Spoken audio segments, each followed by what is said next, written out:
Bueno, ahora vamos a hablar de lo que es el tema 5, el cual se subdivide en lo que es un tema 5.1 y 5.2 y pues en este video vamos a agrupar los dos. ¿Listo? Bueno, entonces comenzando, este tema básicamente es el ABCD para valorar el paciente crítico. ¿Cómo es el abordaje? El abordaje pues tiene que estar enfocado en una valoración inicial, la cual sea muy completa. Se tienen que tratar esos problemas que estén poniendo en riesgo la vida de mi paciente antes de continuar con la evaluación. También muy importante lo que son esos efectos que pueden tener el tratamiento que yo le administre a mi paciente, pues como veíamos con el tema anterior, importante reconocer los efectos adversos de todos los medicamentos que yo vaya a usar. También, en caso de ser necesario, intervenir a mi paciente con ciertos equipos y mantener pues al paciente con vida, que es como el principal objetivo. Listo. Entonces, el ABCD, así como lo dice, la A es una vía aérea permeable, la B se caracteriza por ser ventilación, es decir, el aporte de oxígeno que le esté llegando al paciente. La C de circulación, la D de discapacidad y finalmente la E de exposición.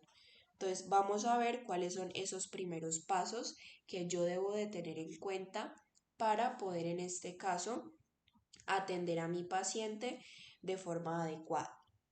Entonces, recuerda A, B, C y en este caso lo que sería la E. Entonces, tener en cuenta eso presente. Entonces, de nuevo la A de vía aérea, la B de ventilación, la C de circulación, la D de discapacidad y la E de exposición. Entonces, ¿cuáles son esos primeros pasos? Esos primeros pasos en este caso son la seguridad, es decir, seguridad del paciente y también de mí como profesional en salud a la hora de atender al paciente. Mirar si el paciente tiene mal aspecto, si está despierto, si está inconsciente, pues yo lo sacudo. Recuerda bien eso de la escala de coma de Glasgow, que considero que es muy importante. En este caso, si yo veo que mi paciente contesta cuando yo le digo, hola señor, ¿estás bien? Pues yo sé que tiene una vía aérea permeable. Yo sé que está respirando bien y por tal tiene una buena perfusión cerebral. Entonces mira que con algo tan básico como lo es simplemente yo tocar a mi paciente y decirle, hola señor, ¿estás bien? Y si él responde adecuadamente, ya estoy evaluando en este caso la A, que es esa vía aérea. También estoy evaluando la B, que tiene una buena ventilación al hablar, por tal tiene una buena perfusión. Y la C, evaluando que tiene una buena circulación. Mira que es muy importante como tener en cuenta cada uno de estos pasos. En caso de que el paciente en este caso no conteste a ningún estímulo que yo le haga, es necesario empezar a hacer RCP, monitorear las constantes vitales y un acceso vascular y también pues hacer los exámenes de laboratorio para poder determinar qué es lo que tiene el paciente y conforme a ello darle un tratamiento. Iniciando con la vía aérea, tenemos que observar que esté como permeable. ¿Cómo hago esto? Pues observando que no haya obstrucción de la vía aérea, porque en caso de ser así, esto es una emergencia. Debo de buscar signos de obstrucción de la vía aérea. ¿Cuáles son? Tenemos 4 principales. Los movimientos respiratorios, en este caso paradójicos, que el paciente use musculatura accesoria, que no hayan sonidos respiratorios en caso de una obstrucción completa y que tenga de pronto ruidos en lo que es una obstrucción parcial. Dame un momento.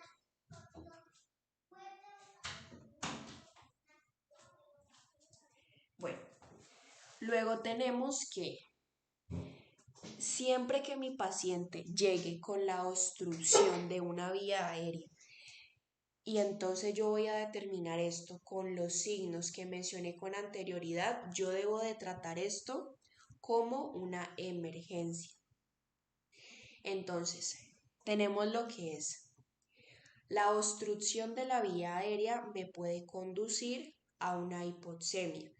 De la hipoxemia pasamos a una lesión isquémica cerebral, renal, cardíaca y finalmente un paro cardiorrespiratorio que me lleva a la muerte. Entonces, mira que es muy importante tratarla como una emergencia, porque si no es así, el paciente en que termina en muerte.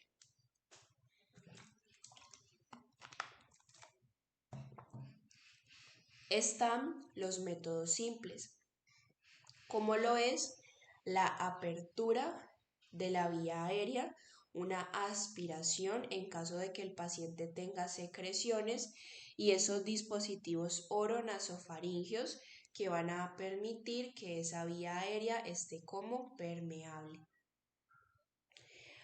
como lo es en este caso la de Guedel.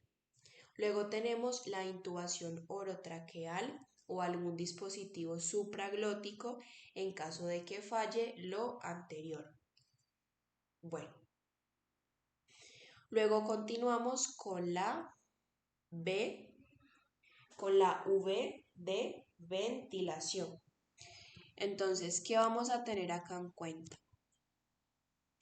Importante diagnosticar y tratar de forma inmediata en aquellas situaciones que estén poniendo en peligro la vida de quién, pues de el paciente.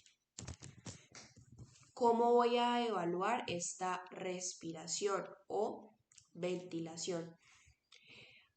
Debo de mirar, escuchar de forma muy pero muy analítica a mi paciente, tratando de buscar algún tipo de signo de dificultad respiratoria como lo es sudoración, cianosis o respiración abdominal. Le voy a contabilizar la frecuencia respiratoria, observaré su tórax, cómo es la profundidad de este y su expansibilidad si es simétrica. Si de pronto hay deformaciones en la caja torácica, alguna ingurgitación a nivel yugular, cómo son estos ruidos respiratorios, voy a percutirlo, si hay de pronto una hiperresonancia o una matidez, porque esto me puede indicar alguna alteración patológica. Lo ausculto de forma básica, observo cómo es la posición de la tráquea y debo de tocar, palpar el tórax porque el paciente puede cursar con un enfisema, en este caso subcutáneo o algún tipo de crepitación. Entonces,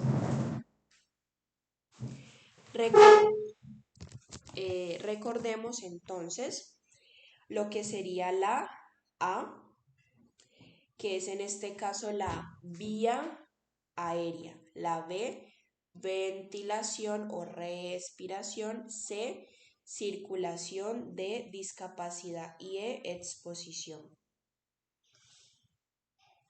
Luego continuamos con la C de circulación. Acá lo más importante es que puede el paciente cursar con una hipovolemia, la cual es la causa primaria más frecuente de shock. Entonces, siempre que mi paciente tenga alteración en la circulación, yo voy a pensar en una hipovolemia hasta que se demuestre lo contrario. Algo importante, en la circulación, para que mi paciente mejore el proceso o la hipovolemia, lo más top, como lo dice aquí en el texto, que tú vas a usar son adrenalina, amiodarona y fluidos. ¿Cómo voy a evaluar la circulación? Entonces miro la coloración de las manos del paciente, también la temperatura en sus extremidades, el llenado capilar, frecuencia cardíaca, pulsos periféricos y centrales, ausculto del corazón, mido la presión arterial, los catéteres intravenosos de un calibre grueso, se los pongo a mi paciente y debo de buscar si hay algún tipo de hemorragia. Se tienen que elevar las piernas en posición de Trendelenburg, como podemos observar esta imagen, y en caso de ser necesario, un aporte con lo que son cristaloides. ¿Qué son los cristaloides? Por acá te puse una imagencita donde me dice que los cristaloides son básicamente unos compuestos líquidos que ellos van a provocar que en este caso tengamos lo que es una diferencia de concentración, en este caso de los solutos, entre lo que son ¿qué? Pues dos fluidos, generando una mayor presión osmótica y esto va a arrastrar agua. Básicamente, como en términos súper simples y generales, los cristaloides van a aumentar lo que es ese volumen a nivel vascular y si el paciente pues a nivel circulatorio cuenta con una hemorragia, pues es muy efectivo administrarle estos líquidos porque me van a ayudar a recuperar ese volumen. Y pues se tienen que hacerle a mi paciente las pruebas, la analítica y las pruebas cruzadas. Súper importante siempre el pulso central. Se necesita lo que es un acceso vascular periférico, que es el más fácil de coger y se necesita súper rápido, es decir, aproximadamente en 1 minuto o incluso menos en adultos, en aproximadamente 2 minutos en niños y en caso de que yo definitivamente no pueda coger un acceso vascular periférico, cojo uno óseo. Entonces, ¿qué pasa? El punto de inserción más sencillo y que no me va a dificultar, en este caso, la maniobra de RCP en caso de ser necesario. Principalmente se tiene preferencia por la tibia, proximal en niños y distal en adultos. Listo, teniendo en cuenta eso con respecto a la C, tenemos la D, significativo de discapacidad. ¿Qué pasa en este caso con lo que sería la C, la D de discapacidad? Tengo que hacer un examen pupilar, como veíamos en el anterior video, recuerda que las pupilas estén midriáticas, mióticas, anisocóricas, isocóricas, entre otras. Entonces, en ese examen pupilar, observar esas características de la pupila, el estado de conciencia, que lo podemos evaluar con la escala de coma de Glasgow o con lo que es el AVDN, que la A es el paciente alerta. V, paciente responde a estimulación verbal. D, paciente responde a estímulos dolorosos. Y N, paciente que simplemente no responde. Como cuarto punto, mirar si mi paciente cursa con alteraciones electrolíticas o metabólicas, como puede ser una encefalopatía hepática. La posición lateral de seguridad si la vía aérea no está protegida. Y finalmente, que el paciente no tenga signos de ictus, como lo puede ser una afasia. Tenemos en la E, que sería ya la exposición, pues se tiene que exponer de forma completa el cuerpo, es decir, quitarle la ropa, pero hay que respetar pues la dignidad del paciente y en este caso se tiene que minimizar la pérdida de calor. Si el paciente en este caso cuenta con mucho frío, pues tengo que tratar de recuperarle el calor al paciente. Y así adicional, muy importante, que esto va a depender del lugar. si es en un hospital o en un entorno extrahospitalario.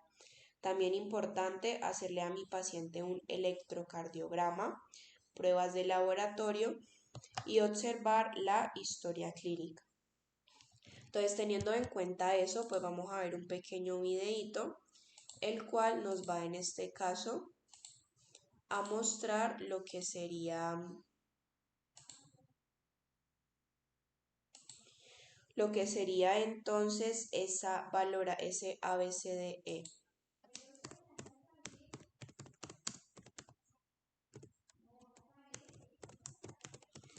Vamos a ver si de pronto hay un video. Mira.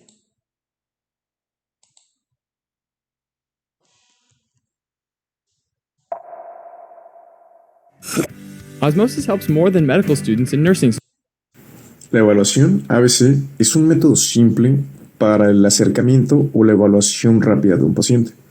Siempre que tenga un paciente que tenga un trauma o que se encuentre en un estado agudo, vamos a seguir el protocolo del ATLS, que consiste en esta evaluación de ABCDE. Estas iniciales, cada una corresponde a una palabra, está en inglés, y la primera sería la A, sería de airway o vía aérea, la B sería breathing o respiración, la C corresponde a circulation o circulación, la D corresponde a disability o deterioro. En este paso vamos a estar evaluando el estado neurológico del paciente mediante la escala de Glasgow. Y la E corresponde a exposure o lo podemos tomar como una examinación completa del paciente de pies a cabeza. Adentrándonos un poco más, primero vamos a ver la A, que es de la vía aérea, y en este paso vamos a estar evaluando el bienestar del conducto de la vía aérea. Aquí esto incluye la boca, la faringe posterior, la tráquea y las subdivisiones de la tráquea.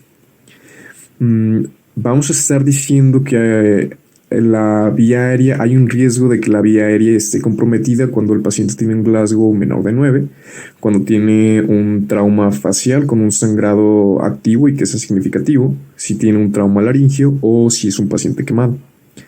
Ahora, para asegurar la vía aérea, podemos colocar una máscara de oxígeno. La desventaja es que mucho oxígeno puede estar entrando al estómago o ya en un caso más grave podemos requerir la intubación endotraqueal.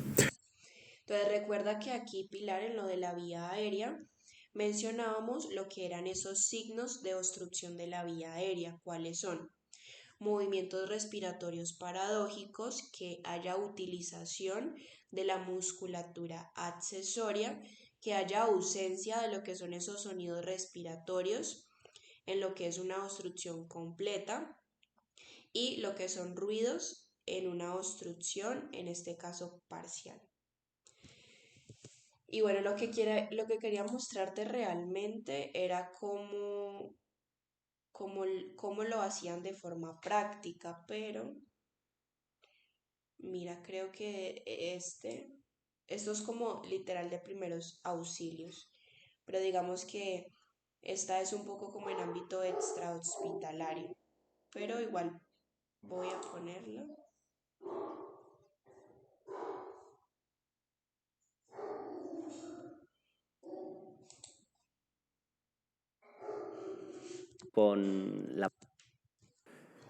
Bueno, vamos a comenzar con la valoración primaria de una víctima, que es lo primero que tenemos que hacer cuando tenemos a una persona tendida en el suelo a la que creemos que le pasa algo.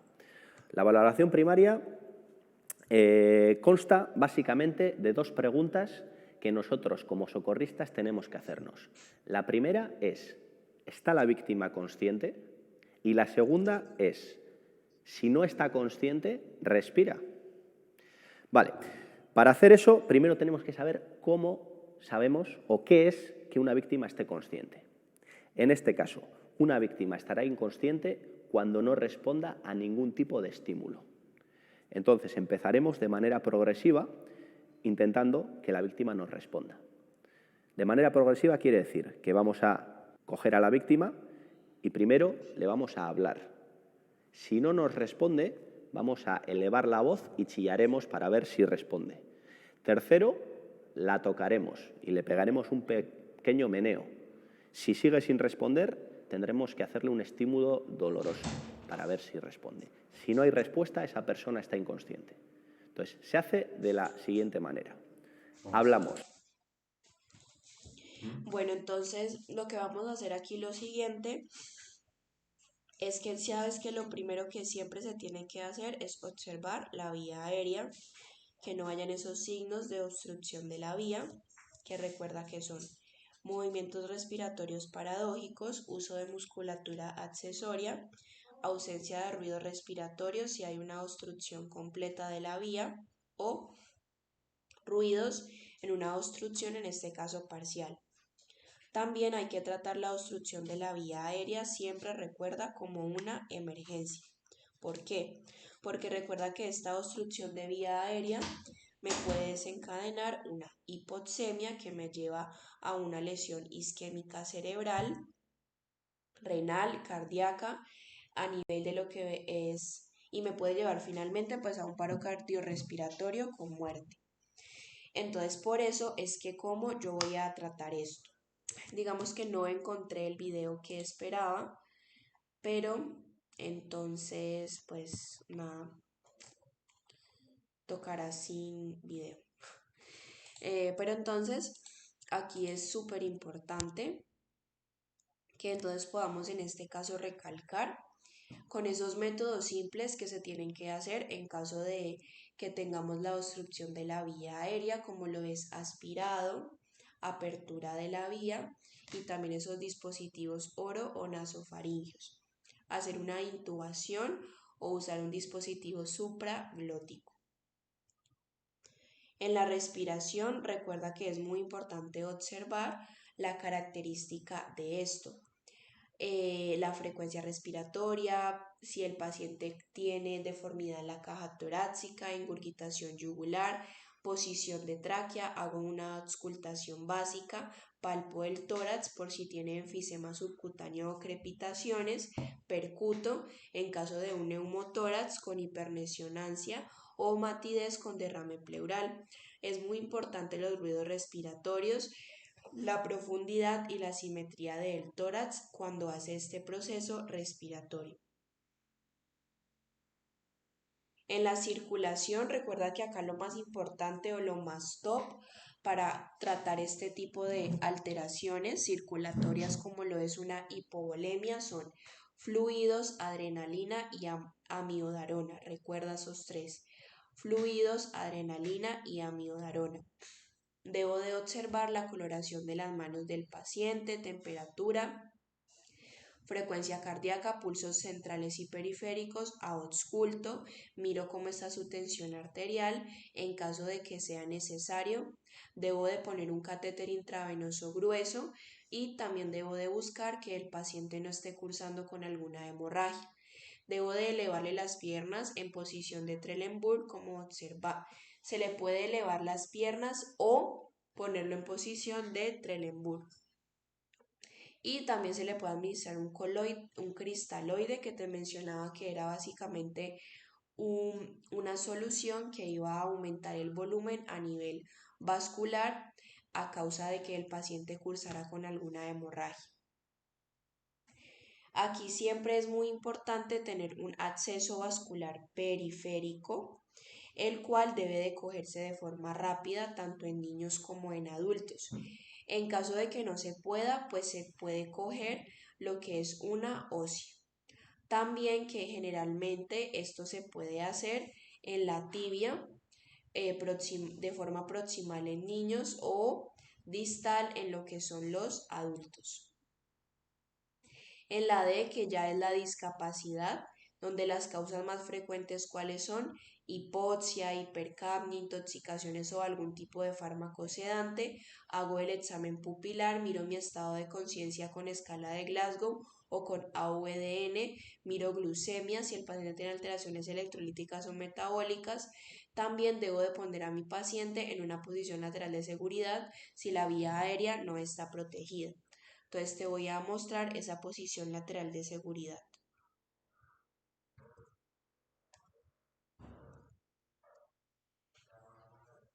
Mira, Esta es la posición lateral de seguridad. Entonces te la voy a poner por aquí. Esa es la posición lateral de seguridad. Y pues signos de que el paciente tenga ictus, como lo es una afasia. Finalmente, en la exposición, pues en caso de que sea necesario, se expone de forma completa el cuerpo del paciente, se tiene siempre que respetar pues su dignidad y pues minimizar la pérdida de calor. En caso de un paciente con hipotermia, pues yo lo voy a acobijar para poder elevar o volver a recuperar la temperatura. Como algo adicional, depende si el contexto es hospitalario o extrahospitalario y también en caso de ser necesario, lo que es realizarle un electrocardiograma, también una historia clínica y pruebas de laboratorio, siempre y cuando esto sea necesario. Entonces, luego podríamos en este caso continuar con lo que sería el tema número 2.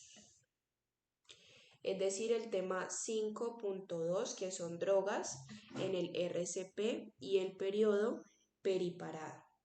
¿Listo? Entonces, teniendo en cuenta eso, ¿qué es lo que vamos a tener en cuenta? Lo primero, la adrenalina. Y mira lo que me dice acá, examen de pregunta. Entonces, ¿qué pasa aquí? Tenemos que el primer fármaco de elección para una parada siempre va a ser la adrenalina. ¿Cuánto es la dosis? 1 miligramo. ¿Por qué? Porque recuerda que la adrenalina, como te mostraba en el video de síncope, me estimula los receptores, en este caso alfa y beta. Y ellos van a provocar una vasoconstricción, aumento de frecuencia cardíaca, aumenta la contractibilidad de lo que es el corazón, entre muchas más otras cosas, pues permitiendo que el paciente vuelva en sí. Entonces, este es el fármaco de qué? De primera elección cuando el paciente se le tiene que hacer una reanimación cardiopulmonar. Cuando el paciente va a presentar un ejemplo, una fibrilación ventricular, una taquicardia ventricular, una asistolia o una actividad eléctrica sin pulso.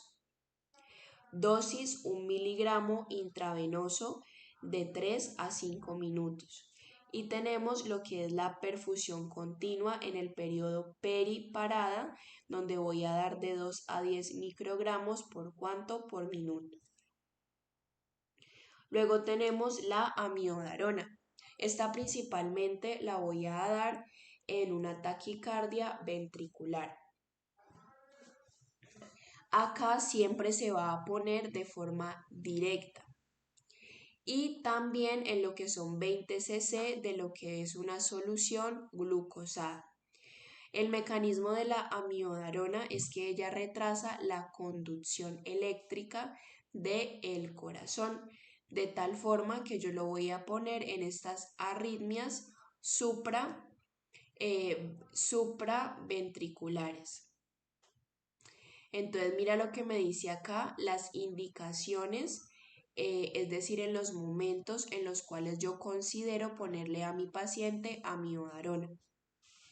En una taquicardia supraventricular refractaria a adenosina, en una taquicardia supraventricular refractaria a cardioversión, una taquicardia ventricular bien tolerada, una taquicardia mal tolerada, refractaria a cardioversión, una fibrilación ventricular, taquicardia ventricular supraventricular y que esté un ejemplo a 3DF y con adrenalina. Entonces, ¿cuánto es la dosis de la amiodarona? La dosis es un bolo directo, el cual está diluido en 20 cc o en una perfusión de lo que mencionábamos que era una solución glucosada al 5%, que mencionábamos que como máximo 20 cc. Las contraindicaciones de la amiodarona son asma, alteración tiroidea y alergia al yodo. Debo de tener precaución porque no debo de combinar la amiodarona con beta bloqueadores, lidocaína, digoxina o procainamida. Por tal, antes de yo hacer eso, debo de conocer si mi paciente está tomando beta bloqueadores, lidocaína, digoxina o procainamida. ¿Listo? Ahora tenemos como número 3 la lidocaína. La lidocaína yo la voy a poner si hay alergias a la amiodarona. ¿Cuál es el mecanismo de acción de la lidocaína? Es que este va a disminuir el automatismo y los latidos en este caso que se puedan desencadenar de forma ectópica a nivel ventricular. Entonces, si tenemos un ejemplo, una isquemia también, ¿y en qué momentos uso lidocaína? Cuando tengo una taquicardia ventricular que está hemodinámicamente estable, cuando hay una fibrilación ventricular y una taquicardia supraventricular paroxística,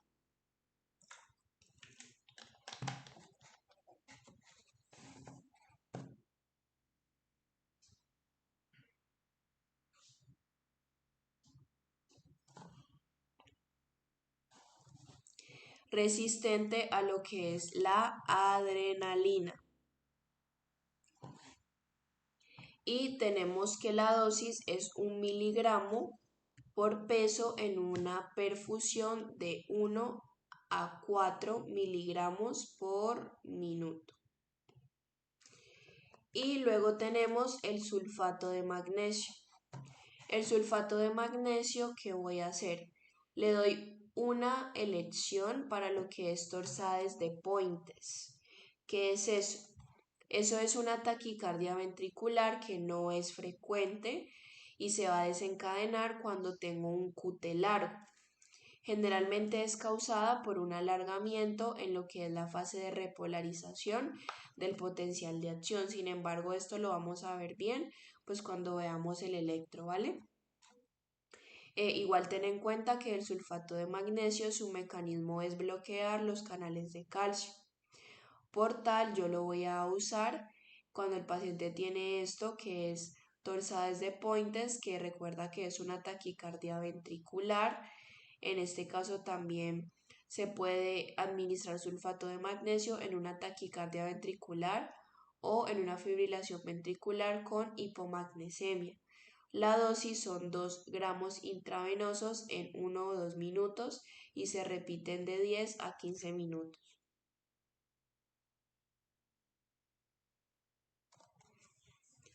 Listo, entonces, teniendo en cuenta eso, pues hagamos como un pequeño resumencito de los medicamentos que hemos hablado. Bueno, espérame, yo abro aquí otra ventana.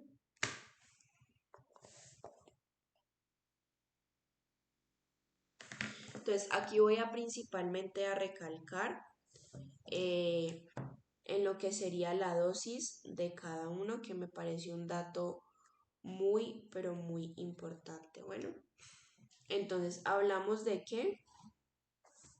Hablamos en este caso de la adrenalina, donde mencionamos que entonces la adrenalina es es el fármaco de primera elección. Entonces va a ser el de primera, en este caso, elección cuando el paciente tiene una parada cardíaca. mencionando que la dosis iba a ser 1 miligramo. Luego hablamos de otro muy importante que en este caso sería la amiodarona.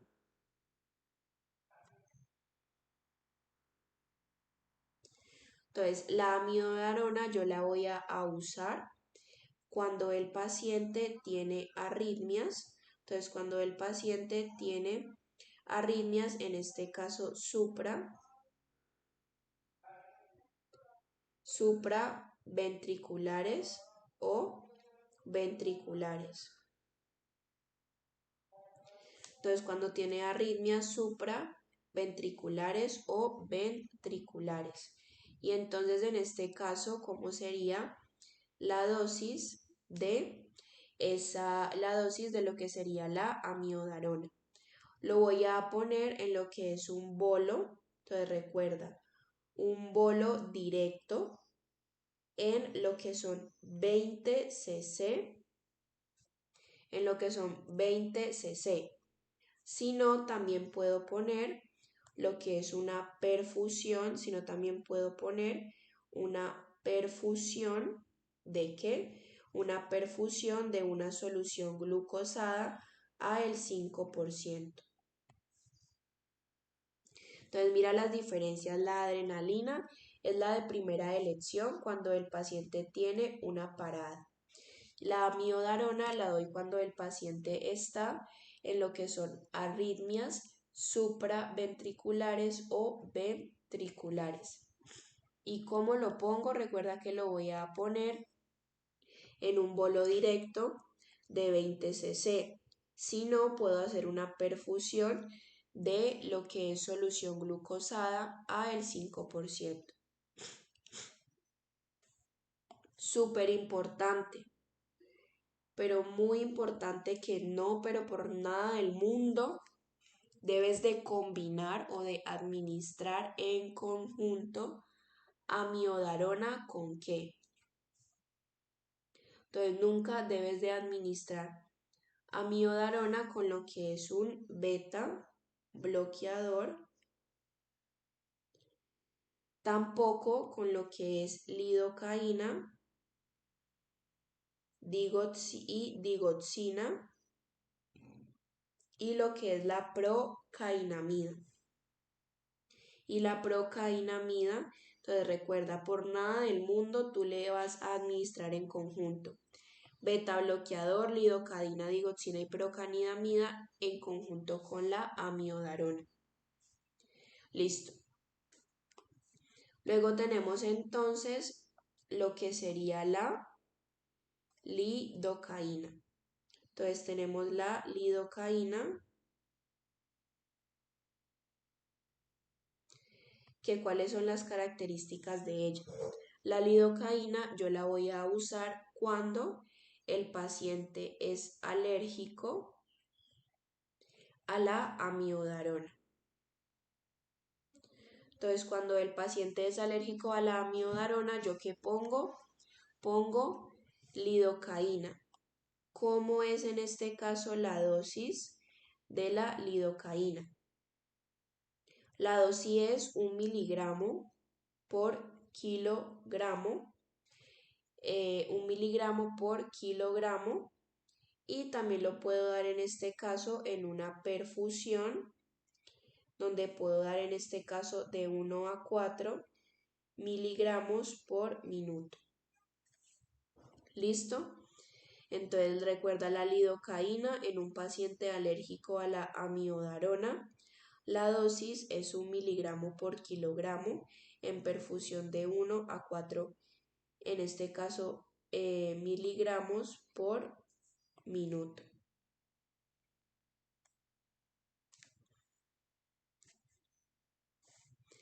Luego tenemos por acá el sulfato de magnesio.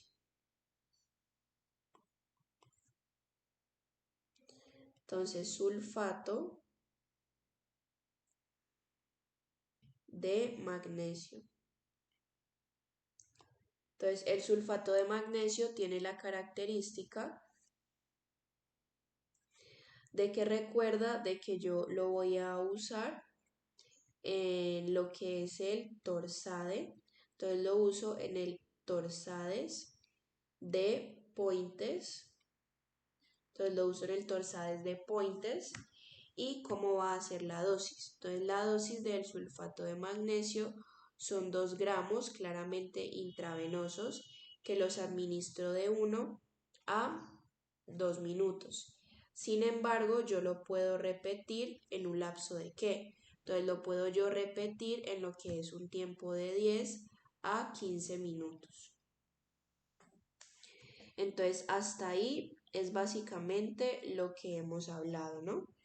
Para que entonces lo tengas súper presente cada uno de estos fármacos y pues asimismo puedas diferenciar cada uno de ellos. Mira, hablamos en este caso de quién, de la adrenalina, la cual es de primera elección para lo que es para lo que vendría siendo las paradas cardíacas. La dosis sería 1 miligramo. La amiodarona principalmente para arritmias supraventriculares a una dosis directa en lo que son 20 cc. O también lo puedo hacer en perfusión con lo que es una solución glucosada al 5%. Recuerda, nunca, pero nunca de los nunca, tú puedes combinar la administración de amiodarona con beta bloqueadores, lidocaína, digoxina y procainamida. Y la lidocaína la doy cuando el paciente es alérgico a la amiodarona. Doy 1 miligramo por kilogramo o puedo perfundirlo de 1 a 4 miligramos por minuto. Y el sulfato de magnesio lo uso para torsades de Pointes a una dosis de 2 gramos intravenoso en 1 o 2 minutos y puedo repetirlo cada 10 a 15 minutos. Teniendo entonces en cuenta eso, tenemos luego el bicarbonato de sodio. El bicarbonato de sodio lo voy a usar principalmente en paradas asociadas a hipercalcemia. La hipercalcemia es un aumento de calcio. Entonces, no se recomienda mucho el bicarbonato de sodio y también se puede usar como antídoto cuando hay sobredosis de tricíclicos. Se va a usar a una dosis de 500 mililitros de solución.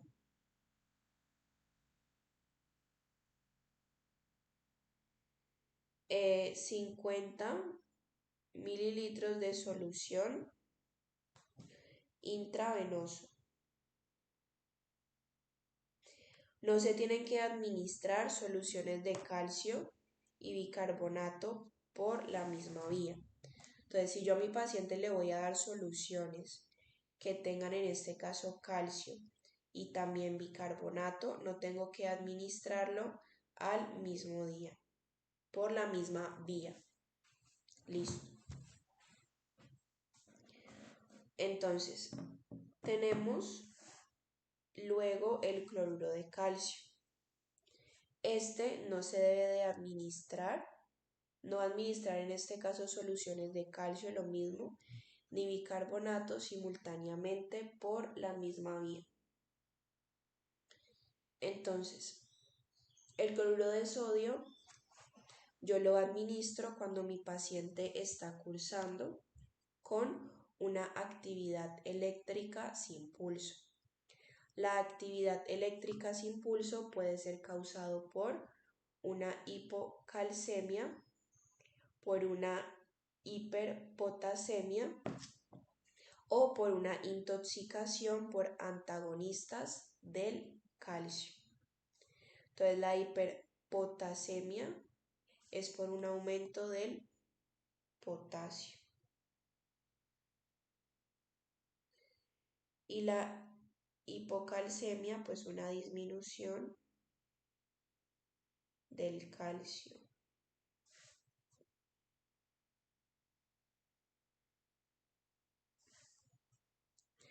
Entonces también en la intoxicación de lo que son los antagonistas del calcio. La dosis del cloruro cálcico son, en este caso, 10 mililitros intravenosos de cloruro cálcico al 10%.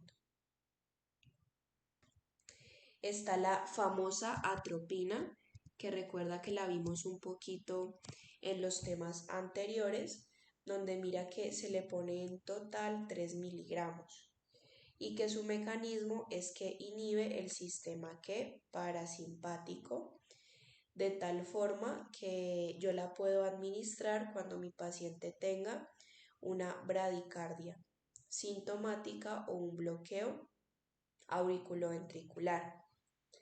La dosis de la atropina son 0,5 miligramos intravenosos durante cada 3 minutos y se tiene que repetir hasta que se llegue a un máximo de 3 miligramos. Los niños solamente se le administra 0,02 miligramos por kilogramo.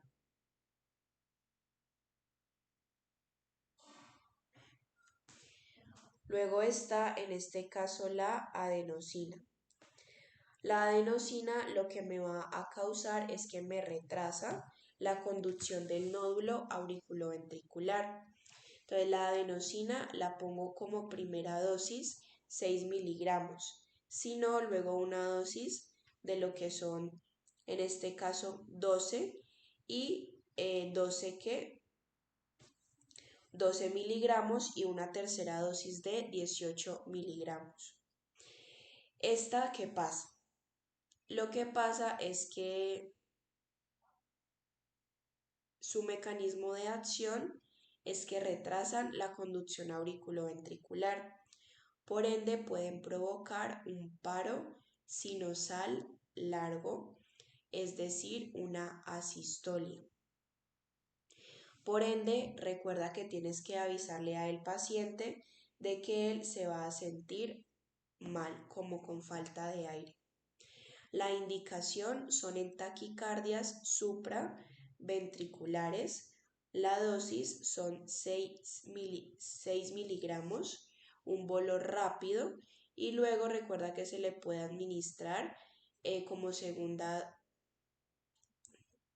otra dosis de lo que son 12 miligramos y luego una tercera de 18.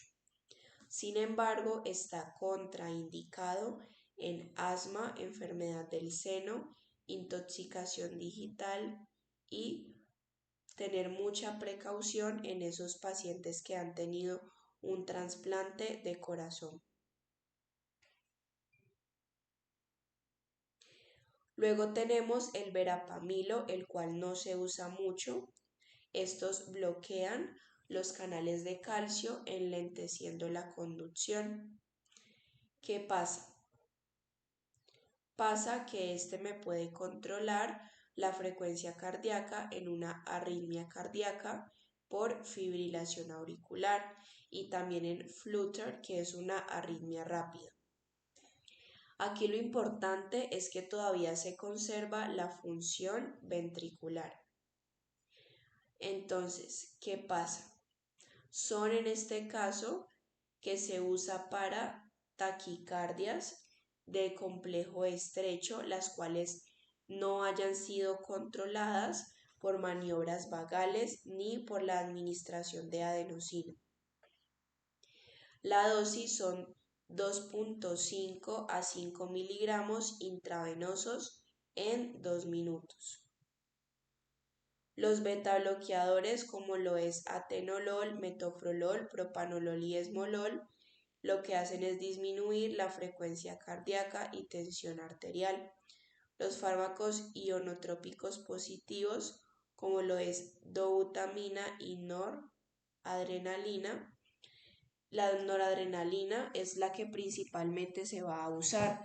La dopamina no está realmente muy indicada y se usa principalmente en esos periodos post-resucitación cuando hay una hipotensión arterial, en ausencia de hipovolemia o en un shock cardiogénico. Los fluidos, pues siempre principalmente cristaloides, como lo es solución salina o lactato de Ringer, nunca se tiene que administrar destroza.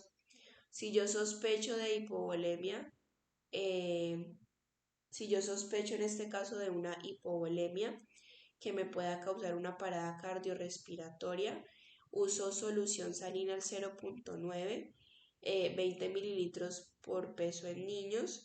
Nunca se tiene que administrar destroza y no se recomiendan coloides. En el caso de los niños hay que saber el valor por kilo. Observemos que la adrenalina va de 0.01 miligramos por peso intravenoso. Y luego tenemos que en ese 0.1 miligramos por peso de adrenalina, 1:100, la atropina tiene un valor de, en este caso, 0.02 miligramos por peso y la amidarona de 5 miligramos por peso. Entonces, ¿qué es lo que va a pasar? Si la adrenalina viene en 1 gramo y un niño en este caso de 3 kilos, pues se tiene que poner 0.03. Por esto es que yo tengo que diluir la adrenalina en 1 mililitro. Hay que diluir 1 mililitro de adrenalina con 9 mililitros de solución salina. Entonces, ¿qué debo de hacer? Diluir 1 mililitro de adrenalina con 9 mililitros de salino y en este caso esa ampolla, el peso, y entonces esa ampolla que le voy a dar entre el peso del niño, entre en este caso ¿cuánto? Pues los 10. La adrenalina. La adrenalina en este caso sería 1 miligramo sobre 1 mililitro. Por ende, si le pongo 1 miligramo de adrenalina a 9 mililitros de solución, de lo que es en este caso alguna solución, sigo igual teniendo 1 miligramo de adrenalina, porque le debo de poner son los 10 mililitros para que pueda administrarla de forma adecuada.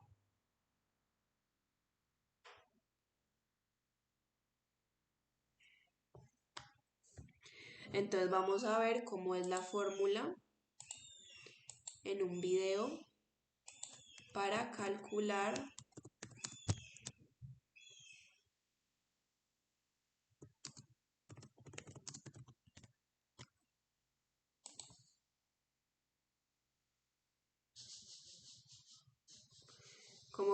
la dosis a nivel de lo que es un niño.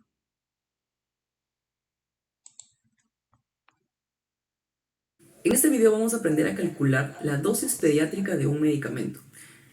Para eso necesitamos 3 datos. Primero, la dosis del medicamento, que es un valor ya establecido, que lo vas a encontrar en los libros, y sería bueno que te aprendas la dosis de los principales medicamentos. Segundo, tenemos la presentación, o sea, la forma en la cual viene ese medicamento. Pueden ser tabletas, ampollas, jarabe, suspensión, etc. Y como tercer dato vamos a tener el peso, que es indispensable para calcular la dosis. Entonces, vamos a tomar como ejemplo al paracetamol. La dosis del paracetamol es de 10 a 15 miligramos por cada kilo de peso por dosis. Esto cada 6 horas por vía oral. Ahora, presentaciones del paracetamol hay muchas. Vamos a considerar la que viene en jarabe de 120 miligramos por 5 mililitros. ¿Qué significa esto? Que 5 mililitros del jarabe contienen 120 miligramos del medicamento, o sea, del paracetamol. Esa es la idea. Y el peso, como ejemplo, vamos a colocar un paciente de 8.5 kilos de peso. Vamos a calcular la dosis que le corresponde en dos pasos muy simples. Primer paso, tenemos que multiplicar 8.5, que es su peso, por la dosis. Podemos elegir cualquiera de las dos, eso ya depende del criterio, la dosis mínima y la dosis máxima. Vamos a considerar hoy día la dosis mínima. Vamos a multiplicar y nos sale 85 miligramos. O sea, quiere decir que nuestro paciente necesita 85 miligramos de este medicamento. ¿Cómo le vamos a dar? Para eso vamos al segundo paso. El jarabe que nosotros tenemos dice que contiene 120 miligramos de paracetamol en cada 5 mililitros de jarabe. O sea, 5 mililitros contienen esa cantidad de paracetamol. Nosotros queremos darle esta cantidad, que es 85 miligramos. Entonces tendríamos que darle ¿cuántos mililitros? Por eso colocamos X ml. Y simplemente multiplicamos. Entonces nos saldría, si multiplicamos en aspa, 5 por 85 sobre 120. Y el resultado sería 3.5 mililitros. O sea, que le vamos a dar 3.5 mililitros del jarabe y esto va a contener los 85. Bueno, teniendo en cuenta eso, pues espero que hayas comprendido un poquito mejor ese cálculo de dosis, que yo sé que a veces va a ser complicado, pero pues sin embargo aquí también te puse como unos valores que debemos de tener de referencia para que esto sea un poco más fácil. Entonces, por lo menos tú ya sabes que 1 miligramo equivale a 1000 microgramos y así sucesivamente. Entonces uno ya sabe más o menos por cuánto debe de multiplicar, dividir, entre otras. Bueno, luego continuamos con lo que son los protocolos en PCR. ¿En qué? Pues en la parada cardiorrespiratoria, donde es muy importante poder tener esto claro, porque nos podemos encontrar ante tres situaciones específicas, como lo es una asistolia, una fibrilación ventricular o una taquicardia ventricular sin pulso. Entonces, estos tres van a ser desfibrilables. Entonces, otra vez, a ti te pueden preguntar, Pilar, ¿en qué situaciones tú puedes desfibrilar a el paciente? Entonces tú vas a responder, cuando tenemos una asistolia, cuando hay una fibrilación ventricular o una taquicardia ventricular sin pulso. Entonces recuerda que estos son ¿qué? Desfibrilables. Entonces, importante que también en lo que es la actividad eléctrica sin pulso. ¿Listo? Bueno, entonces tenemos por lo menos acá lo que son los ritmos desfibrilables, donde esos ritmos desfibrilables mencionábamos que eran tres principales, ¿cierto? Entonces volvámoslos a mencionar. Es cuando el paciente tiene una fibrilación ventricular, si es cuando el paciente, entonces esos ritmos desfibrilables es cuando el paciente tiene una asistolia, una fibrilación ventricular y una taquicardia ventricular sin pulso. Entonces aquí me dicen ritmos desfibrilables, fibrilación ventricular y taquicardia ventricular. Y mira lo que me dice acá. Cuando esa fibrilación ventricular y taquicardia ventricular no tienen pulso, yo lo que tengo que hacer es una descarga y una vez le haga la descarga, le hago a mi paciente RCP durante 2 minutos Posteriormente le hago la segunda descarga para volverle a hacer RCP durante 2 minutos. Finalmente hago la tercera descarga, hago RCP durante 2 minutos y le puedo administrar fármacos. Como mencionábamos que el de primera línea es la adrenalina 1 miligramo endovenoso. Sin embargo, también puedo administrar amiodarona 300 miligramos y a partir de la primera dosis que yo dé de adrenalina, debo de repetir esto entre cada 3 a 5 minutos y usar lo que es otra dosis de amiodarona, pero en este caso de 150 miligramos. Entonces, mira que esto aquí es súper importante porque mira, si el paciente está entonces en desfibrilación, lo que yo hago es que hago el RCP durante ¿cuánto? Durante unos 2 minutos. Entonces, ¿qué me dice? Me dice que si en este caso ya el paciente yo le hice 3 desfibrilaciones y ya le administré lo que fueron las drogas, puedo hacerle una quinta desfibrilación más lo que serían las drogas. ¿Qué pasa? En la cuarta descarga no le pongo nada de medicamentos. Y ya en la quinta descarga le voy a poner adrenalina y le pongo la mitad de amiodarona, que habíamos dicho cuánto, pues los 150. En la sexta descarga yo no voy a poner nada de medicamentos y entonces aquí solamente en lo que son, en este caso de forma impar, es que yo voy a poner la adrenalina, es decir, a la quinta descarga es que yo le pongo adrenalina. Entonces ahora lo voy a poner a la séptima, a la novena, a la 11, a la 15 y así solamente a los que, a los impares. Sin embargo, pues digamos que es complicado que a un paciente se le llegue a 11 descargas, no, digamos que lo máximo o lo que generalmente se suele hacer es hasta 5 descargas. Ya de pronto más de ahí puede que el paciente ya no responda. Bueno, ahora tenemos lo que son esos ritmos que no son desfibrilables. Los ritmos no Dios. Los ritmos no desfibrilables tenemos lo que es la actividad eléctrica sin pulso. Entonces, la actividad eléctrica sin pulso y la asistolia no son desfibrilables. Entonces, ¿qué pasa? Lo que yo debo de hacer a mi paciente pues es administrarle lo que sería en este caso pues adrenalina. Se la voy a poner a los 2 minutos, no la voy a poner.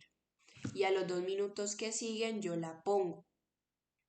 Una vez haga esto, a partir de aproximadamente, como me menciona acá, cada 3,5 minutos la voy a poner. Y si la persona entre los próximos 25 y 30 minutos, pues no responde, yo ya lo determino como muerto. Entonces, aquí en el ritmo no desfibrilable, que entonces mencionamos que es una actividad eléctrica sin pulso y una asistolia, ¿qué pasa? Aquí la descarga no está indicada, tenlo muy presente, sino que le hago RCP a mi paciente durante 2 minutos, luego le administro la adrenalina, 1 miligramo de cada 3 a 5 minutos y luego mantengo el RCP. Si hago esto de forma continua y la persona dentro de los próximos 25 o 30 minutos no responde, pues lo determino como muerto. Y como tal, recuerda, que a partir de la primera dosis de adrenalina debo de repetirla cada 3 a 5 minutos. ¿Listo? Y luego tenemos, ¿qué puedo hacer si en este caso no va lo que sería esta desfibrilación? Entonces, mira, hay que saber en este caso las 8 causas de una parada cardíaca reversible, que recuerda que son tres principales. ¿Cuál? Van a ser la asistolia, fibrilación ventricular y taquicardia ventricular. Entonces, ¿cuáles son estas 8 causas? Donde tenemos las 4 H's y las 4 T's. En las 4 H's tenemos hipovolemia, hipoxia, hipotermia y tenemos hipo o hiper en el caso de los electrolitos. En las 4 TS, en las 4T, tenemos tóxicos y tabletas, taponamiento cardíaco, trombosis coronaria pulmonar y tenemos una sola excepción que es el neumotórax, atención, pues que no iniciaría con la T. Entonces recuerda estas 4 H's y 4 T's que son las causas de una parada cardíaca, en este caso que reversible. Porque cuando nos encontremos en una parada, pues es muy importante yo poder pensar cuál es el motivo de ella. En el caso de que el paciente, en este caso, curse con un infarto agudo de miocardio, yo le puedo poner la fibrinolisis. También tener en cuenta que un paciente con hipovolemia puede tener una actividad eléctrica sin pulso.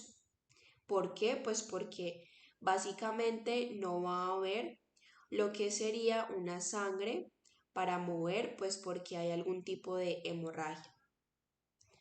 Entonces con eso pues ya terminaríamos esa parte, pero pues mira, aquí en lo que es la fibrinolisis, ¿qué es? La fibrinolisis es básicamente el proceso que va a impedir la formación de coágulos sanguíneos.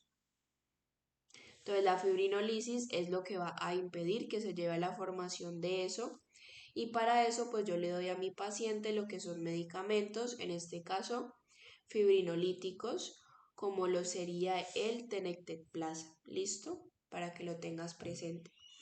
Y ya con esto pues terminaríamos lo que es ese video del día de hoy, hablando pues de cada uno de esos medicamentos. Pues considero de que esto a veces es un poco confuso, pero pues en caso de, porfa, me dices la duda que tengas.